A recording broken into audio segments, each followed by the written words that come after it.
ownership for athletes and how to take ownership of their journey.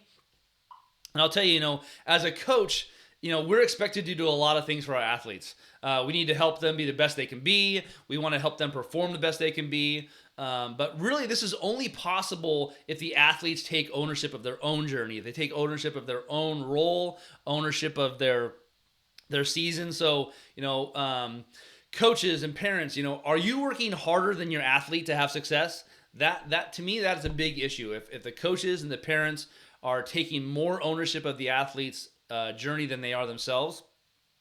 If that's the case, that means your athlete's not taking ownership. And that's kind of the point of this talk this morning, is I want to share some tips for you to figure out how to take the journey away from the parents and coaches and give ownership to the athletes. And I'll tell you what, when the athlete takes ownership of the journey versus the parents and the coach, that athlete's journey is much, much better. It's more successful. And we don't want the athlete to rely on everything for the coach or everything for their parents.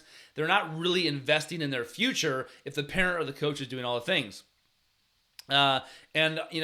Obviously, if you're investing time and effort into your athlete, so if you're a coach or a parent, you're putting a lot of time in, you want to see the athlete match that effort. We want them to match that investment that you're putting in. And so if it's all parent driven and it's not athlete driven, we got to do something about it. So I want to talk about the steps for the kind of steps of the athlete to take ownership.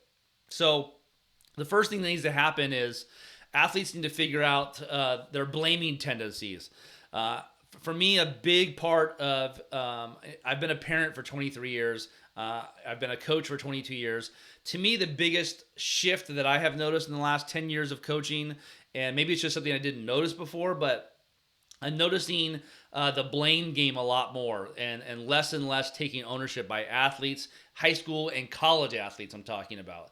It was somebody else's fault. This happened to me, this circumstance. Ownership is not taken. It's more about somebody else's fault. My coach didn't like me. The teacher doesn't like me. This person did this to me. The tendency for a lot of youth athletes that I've coached is to blame others for their circumstances. And it's often like this knee-jerk reaction, like automatic blame. And they go right to it. And so, parents, and athletes that are listening, I want you guys to start noticing, and parents do it too. Trust me, parents, adults, we do it a lot too.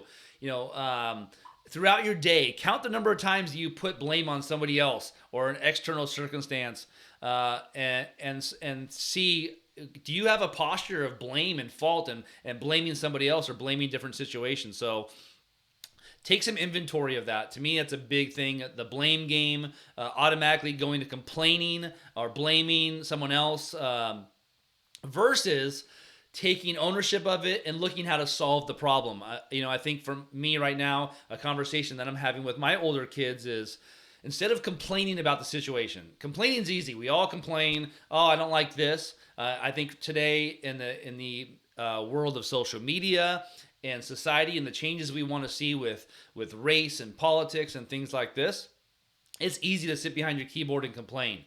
But to look for ways how to solve the problem, that's where we really want to get to. So therefore, the first step to ownership is to notice these things. Take inventory of when you do this. Do you blame that? Do you realize that? Kind of like the first step is acknowledging it. Acknowledge that the part that we play in that, and see. So my encouragement and my challenge to you when it comes to the blame game today, this week, this season, athletes, the next time things don't go your way or an unfortunate situation happens, take a moment to assess your own contribution by asking, what is my role in this?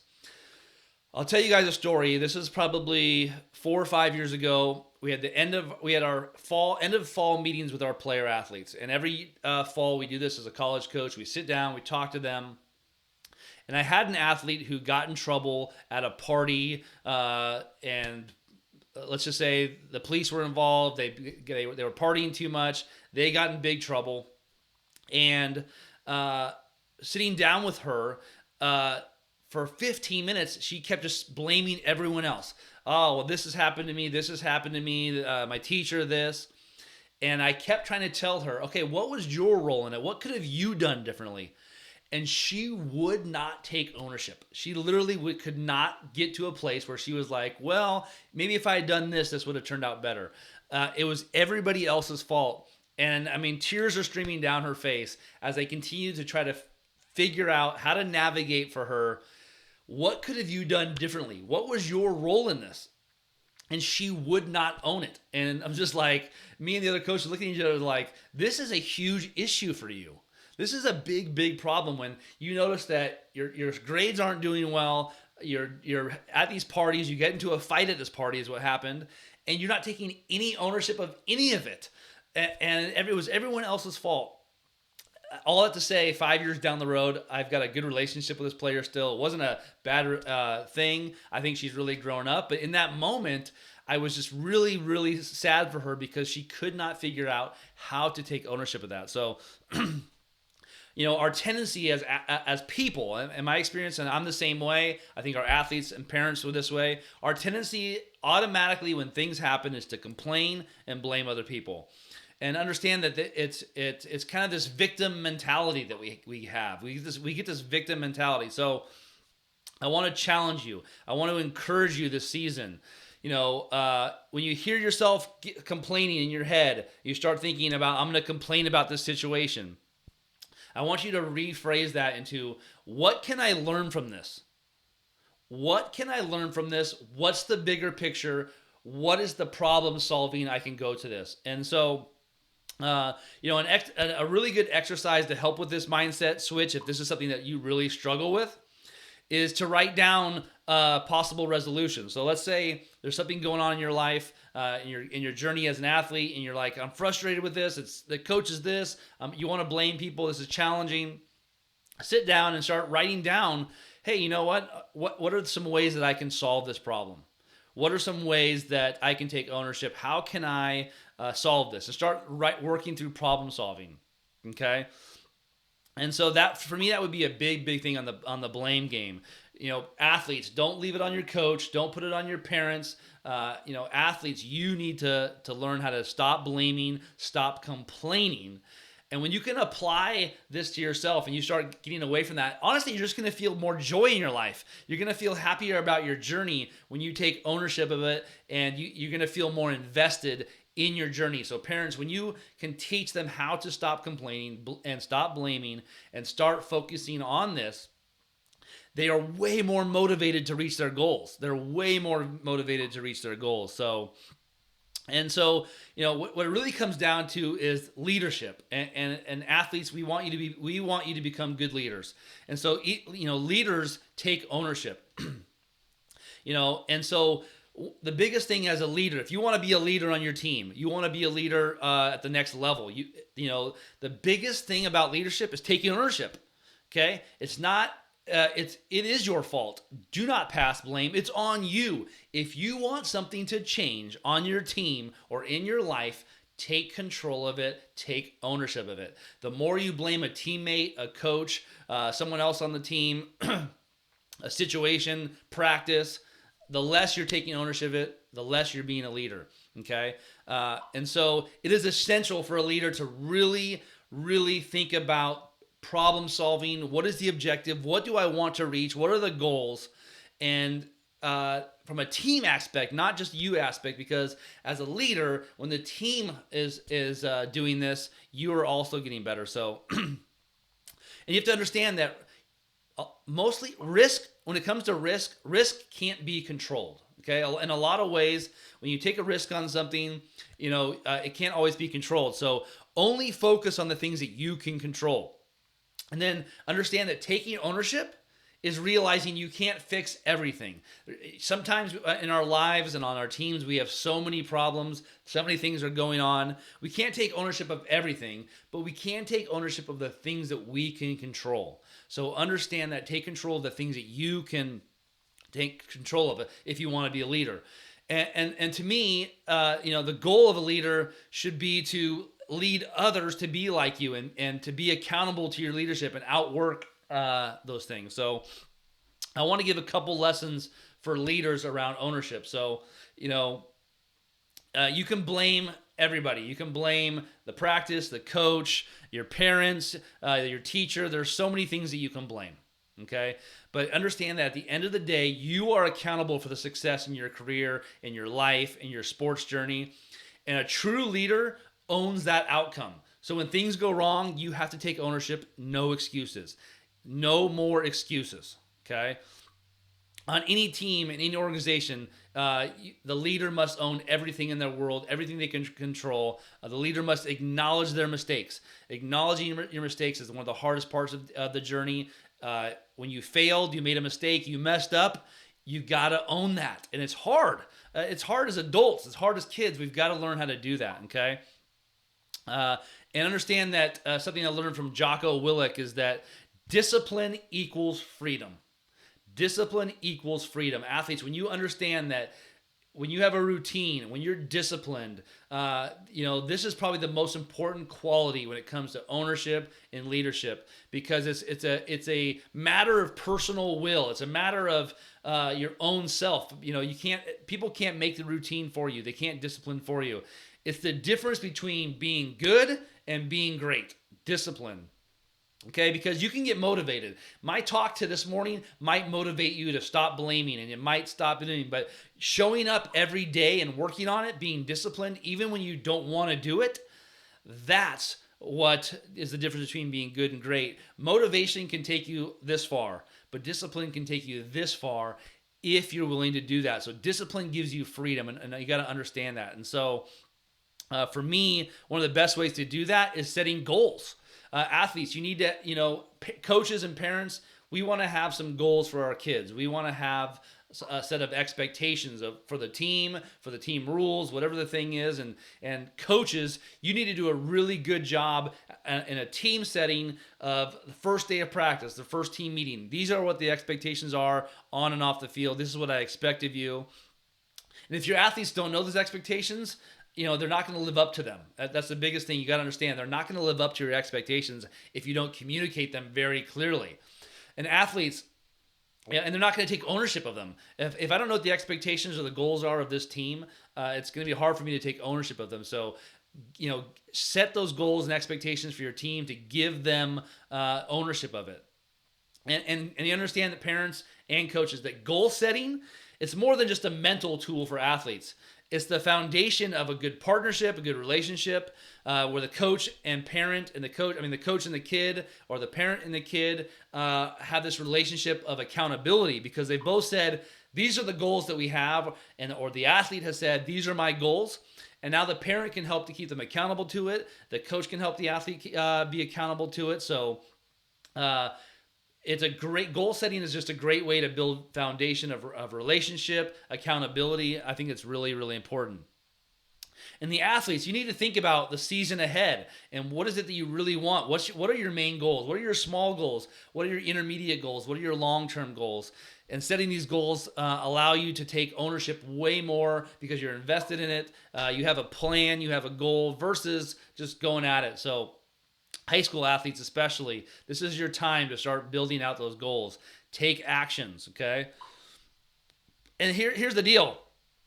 One of the hardest parts, I think, for athletes in ownership is, you've got to be prepared for letting it go. Parents, especially parents, part of that journey is that you might have to just let it go. I think a lot of kids right around 12 to 15, 16 in that range, they stop loving the sport and they don't want to play it anymore. Or the parents have made it miserable, or they just have other interests now. We've set these goals, you have these expectations, and the athletes say, you know what, I'm really not into this anymore, and I don't really want to do it too much. I'm stressed out. My parents drive me crazy. I don't like it. And at some point in that journey, you've got to recognize that. And for some athletes, there's going to be a time that the career ends. And for parents, that we as parents, we want it to be when they're 35 years old, retiring from the pros, or at the end of their college career, 21, 22 years old. But for some of our kids, it ends at 15 or 16 years old, and that's okay.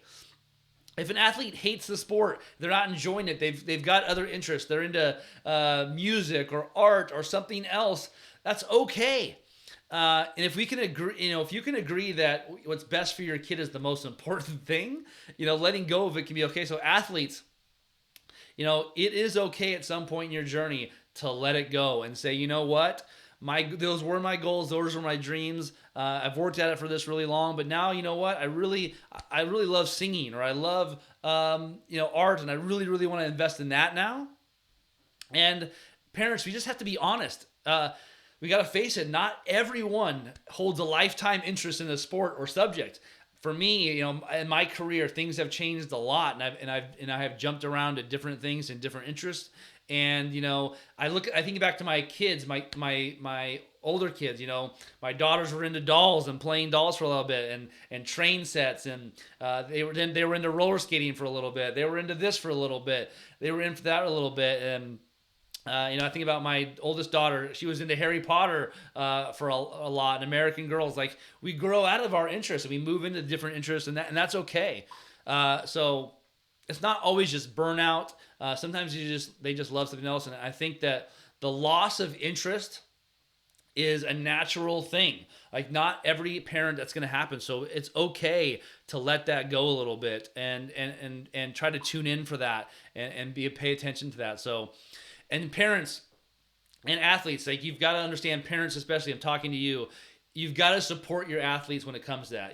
Some of our athletes, they've done, and you know what? Sometimes they take a break, and after a year, they come back and say, you know what? I really missed that sport, and I loved it, and I want to come back to it. So it's okay, parents, to let go of the sport and their journey. You're going to survive. Your kids are going to move on to other things and great things. Their identity is not wrapped up in that sport. I promise you, their identity should be wrapped up in who they are as your son or daughter, and that's where their identity is, and not their identity as an athlete. And so sometimes we just got to let them go, move on to the next thing, and support them in that next thing.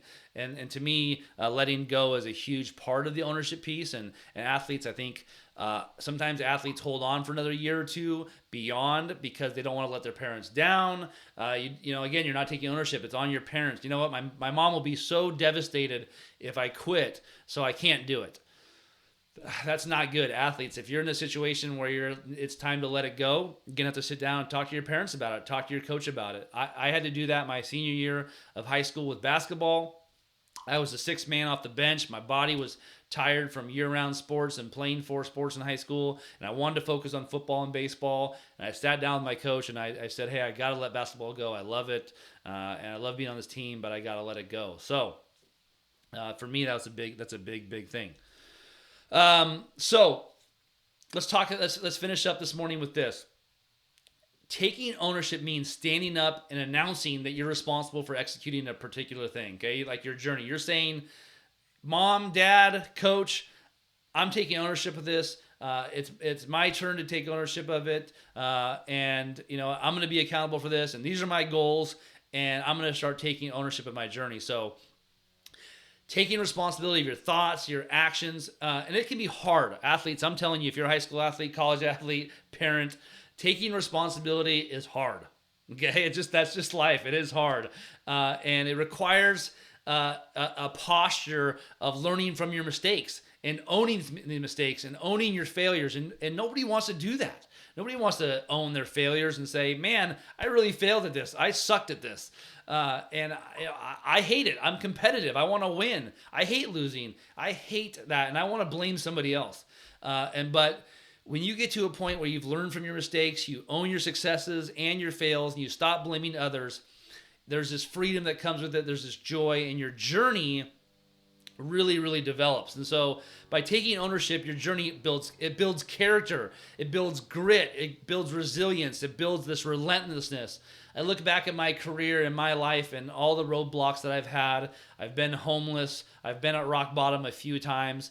And taking ownership of those things has really built, and owning the mistakes that I've made in my life has built this resiliency. It's built this relentlessness in me for excellence, for success that keeps driving me to do more. So it allows you to proactively create a fulfilling, meaningful, healthy life where you get to decide how you respond to your things. You get to decide how you respond, successes and failures. So once you understand that the quality of our life is largely influenced by our mindset and our focus and our actions, we get the freedom to choose our responses. So the biggest takeaway you can have from all this today, when you get done with this, if you're listening to this, if you're watching this today, is to look yourself in the mirror and say, where can I do better from an ownership standpoint? Okay? And taking ownership instead of blaming others, finding excuses, or denying that the problem exists. Denial is a big part of it too. And understanding that a lot of that is about checking your ego. It's checking your ego and letting that go. So athletes, take ownership of your journey. Own your decisions, be willing to fail, and become the change you want to see in yourself.